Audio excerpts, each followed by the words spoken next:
Yo, what's up? It's your boy Currency 365. Hope you guys are doing well. Legends never die, they stay in our hearts. If you want to support us, click the like button, subscribe to the channel, and also you can come down here and hit the join button under the video or in our channel section. And you can also join our Patreon, patreon.com/currency365.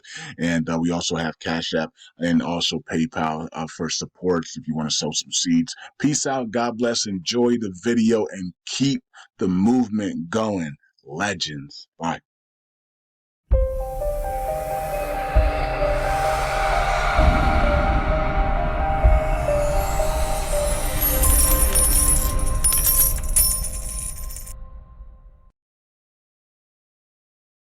Hey everybody, Bob Adams. It is the 29th of July. We're creeping right along. Football season's right around the corner. It's not like I'm counting down the days, but I am. I'll be honest. Listen, Tony got a hold of me just a bit ago. He's got some information that he felt was really relevant and important for us to be able to discuss. And we decided to throw out an audio this evening. So I'm going to step out of the way because I know what he has to say is pretty dang relevant. And then I'll see you guys at the end. Tony, it's all yours, bro. Hey, thank you, Bob. So just so you guys know, I'm next to a generator. I'm camping, so I apologize if it's too loud. Hopefully we can get that out of there. But I wanted to do a audio for you guys, and so you guys, you need to put your big boy pants on, all right? Because today's audio is it's not that it's negative. It's just there's some information that we need to discuss. All right, so I'm going to answer several questions, but the first thing is I've been getting this article that came out, and I appreciate everybody that sent this to me, and I've been looking at this for a few days. All right, just making sure I know what I'm looking at and what's going on. And so I'm just going to read it to you. And what it is, it's the U.S. Federal Reserve adopts a new strategy towards Iraq.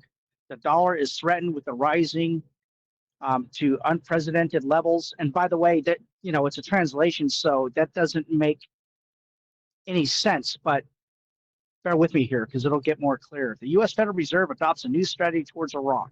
The dollar is threatened with rising to unprecedented levels. Again, their language that they use is kind of backwards, but the value of the dollar is threatening the dinar. And they're talking about how the policies that are coming up will threaten the value of the dinar. And there's a couple reasons for it. And we've talked about a little bit of this in the past. So let me get through this. Ziad al-Hashimi, I hope I didn't just completely destroy that guy's name, revealed new information about the U.S. Federal Reserve's policy towards Iraq, expecting the dollar to rise against the dinar, which will put great pressure on the Iraqi banking system. Hashimi told Al Sumera News that some information from within the corridors of the Central Bank of Iraq indicates that the U.S. Federal Reserve has adopted a strategy different from the previous strategies towards Iraq's economy, indicating that this strategy will be stringent and will depend on three axes. The first axis is the continuation of the punishment of the previous banks, and there is no lifting of the sanctions on them, meaning that the ban on those banks trading in dollars will continue indefinitely. The second axis, closing banks that continue to violate federal controls related to money laundering, dollar smuggling, and supporting sanctioned entities and countries. The third axis, preventing the Iraqi government from interfering in the dollar file. That doesn't make any sense. A dollar file. I don't even know what they, how the translation gets it wrong or what. But so let me read this again. The third axis, preventing the Iraqi government from interfering in the dollar, and for this to be in the hands of the Central Bank of Iraq only.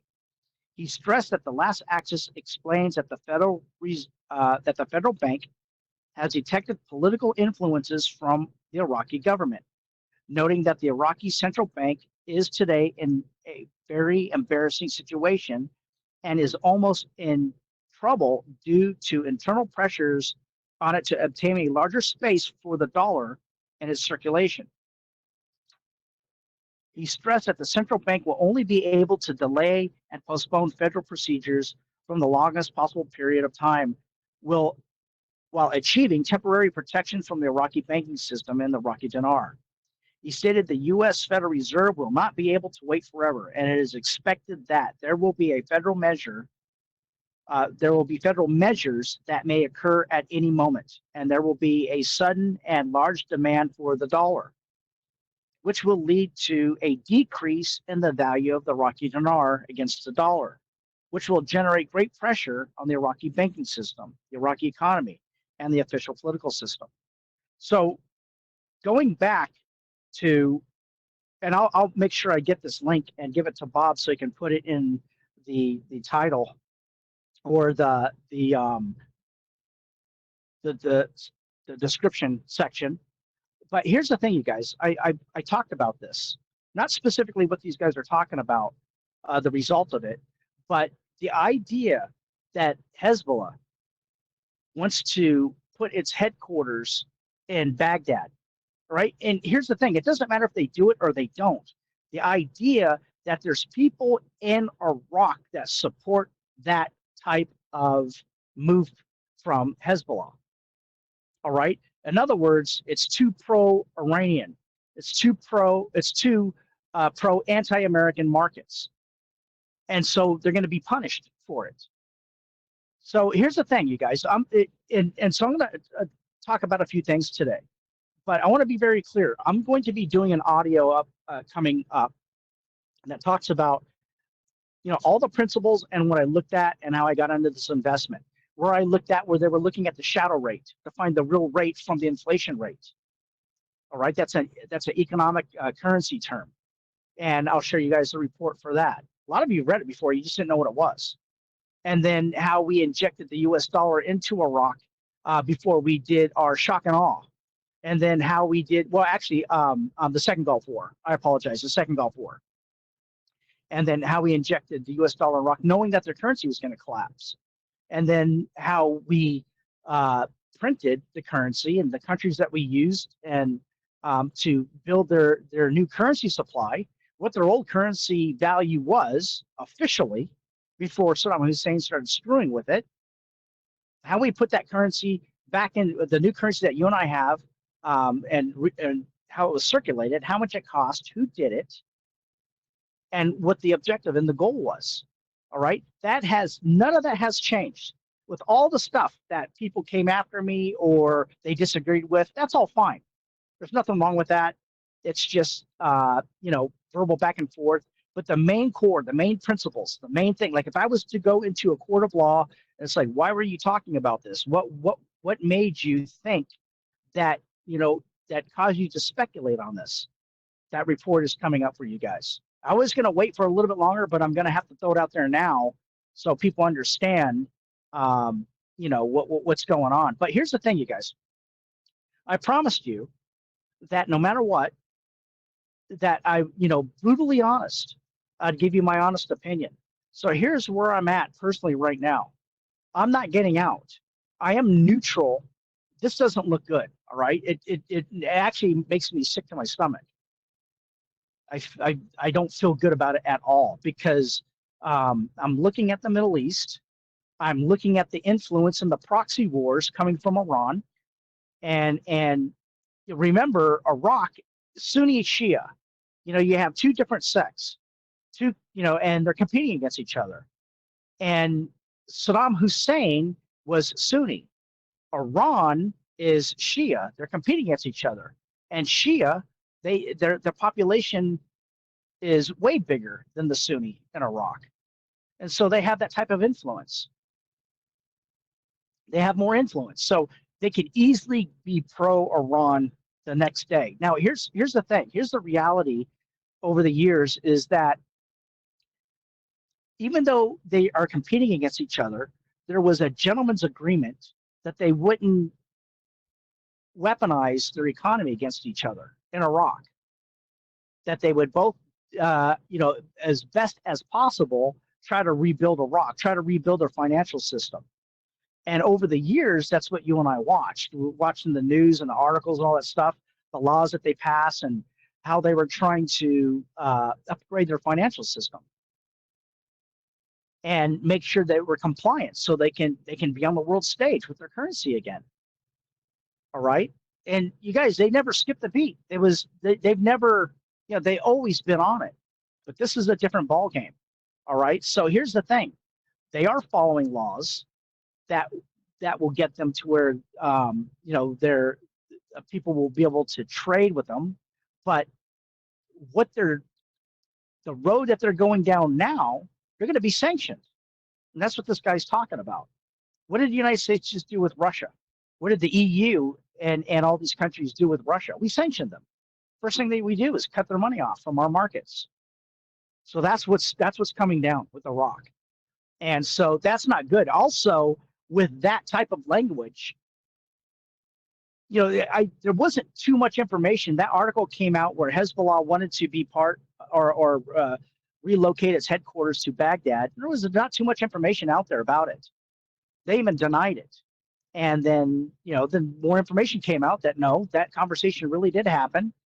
And so that's the direction that Iraq is going. That is, you guys, that is not good. Now, here's the thing. Let's break this down. It's bad for us if it does go down that road. Hopefully, they'll divert that. It's not the end. It doesn't mean that the Iraqi currency will never revalue or anything like that. There's other ways to do it, but I mean, it's a wall. It is a wall. So how would it work in with what's going on, and having just read what I read to you guys?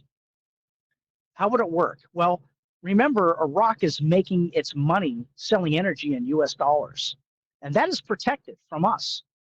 And it's in a bank in New York, Federal Reserve in New York. That's where their money's at, in U.S. dollars. All right, so that's not going to change anything at the top. Their income or their GDP is going to be the same. But again, we have control of their currency. And they have control of their currency, which is the currency that you and I have. And guess what? It's not going to be, nobody's going to add value to it. The reason that he stated that they're in an embarrassing position, in part, is because that the United States is going to force them to use the US dollar even more, which is not good for the Iraqi dinar, is it? Supply times velocity.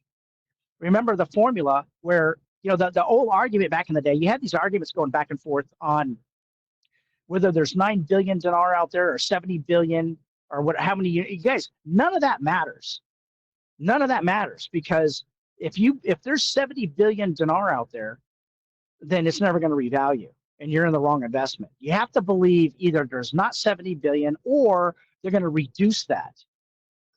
They're going to reduce that down to 8 billion notes or 4 billion notes. However many notes they had before Saddam Hussein started screwing with it. All right, and I have an article out about that, talking about that, how many units. The problem is if you have, let's say you have, just as an example, I'm just throwing this out there. Let's say you have 4 billion notes. We don't know what denominations they would be. So that's another, black box that we don't know. So you'd have to speculate. But either way, their plan was to reduce the note count, that artificial inflation that I keep talking about, reduce the note count, and then start adding value to their currency. And then they would completely redenominate again later on down the road. That's what they said they want to do. That's how they still want to do that to this day. Even though what I'm reading to you changes the ball game, if they follow through, Iraq has not said that we've changed our economic plan or whatever. They could revalue, and it could be a horrible low rate. They could revalue, and then it could be an inflated rate that just is not market driven. They just pick a rate. So going back a little bit, going back to Turkey, that's what Turkey did for about, I can't remember the exact date, but it took them a few years. What they did is they brought down the inflation as much as possible, and then they redenominated. All right, they were in a different situation than Iraq. They were market driven. They couldn't get more customers. They're a horrible, horrible spot.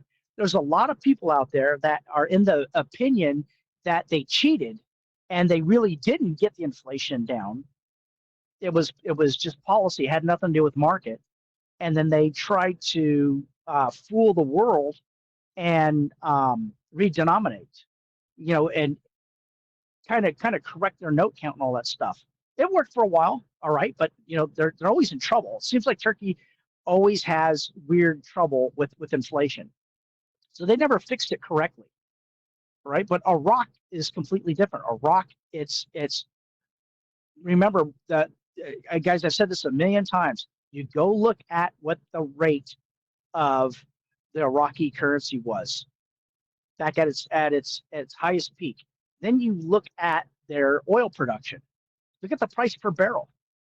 They have today. They have more customers. They're producing more than they ever have. The only difference is the amount of currency that's out in circulation. That's artificial inflation. That's not market-driven inflation. All right. So, from the very beginning, since I got in this investment, that's what I looked at. That's what I seen. It's like, why did they have so much currency out there? And people, and over the years, people was asking like, well, why would they do that? Well, it's the same thing with China. China, they to completely, they had one thing. All right. They didn't have innovation. They didn't have inventions. They had nothing. But what they had was cheap labor. And to keep that labor even cheaper, they lowered the value of their currency. They just kept lowering it, so nobody can compete with them. And so, that's how it works. So you can use it to your advantage. You can, it's a strategy. It's also, if you look at it, from a perspective, inflation, it's artificially created inflation in China. And by the way, they're about to do it again. Mark my words, China is about to devalue their currency again. There's a reason they're buying gold up. They're buying gold up because they're going to devalue their currency, and they have to make sure they don't lose the wealth that that represents. So they're buying gold. They're buying other things too, but that's their main thing.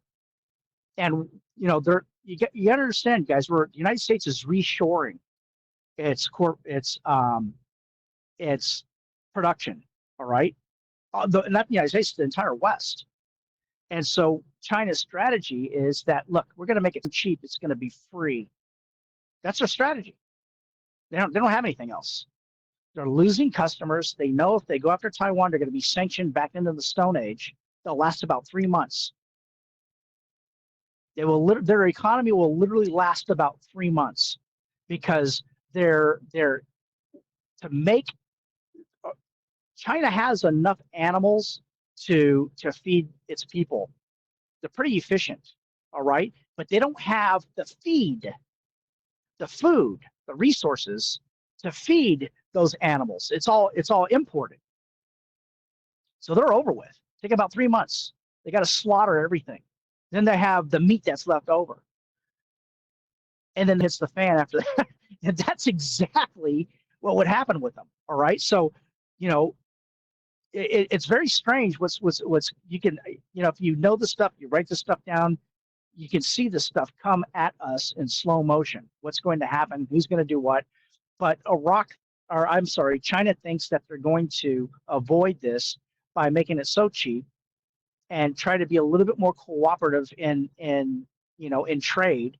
But it's not going to work, you guys. The United States, we're not going to put up with we're just not going to put up with their crap.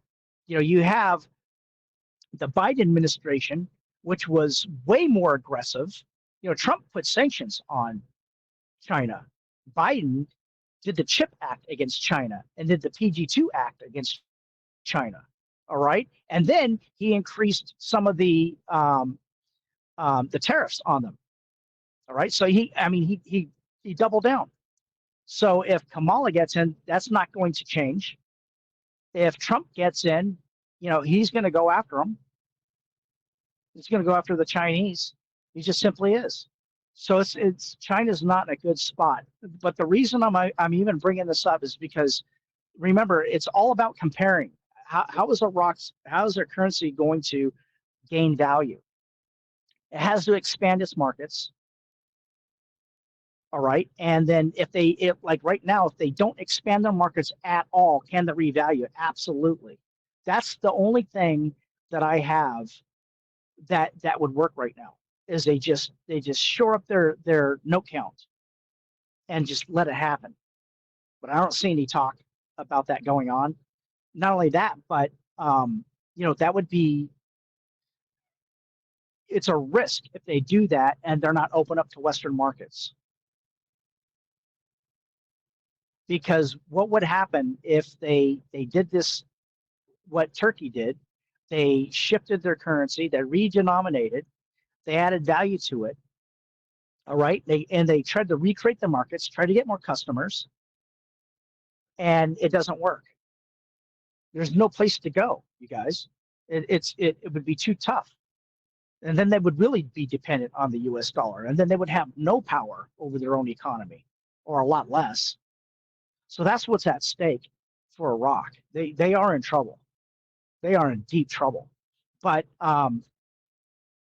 with the production that they have now, the elite are not going to go broke.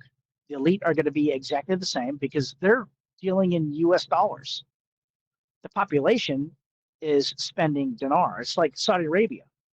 You have about 5,000 princes and kings and all this stuff, the royalty, about 5,000 people. They're all living off the US dollar, and everybody's living off the shit currency that's left over. And so that's how it works. United States, we don't screw around. Everybody gets the same currency. Everybody, has should have access to capital. But anyways, let me go into the next section.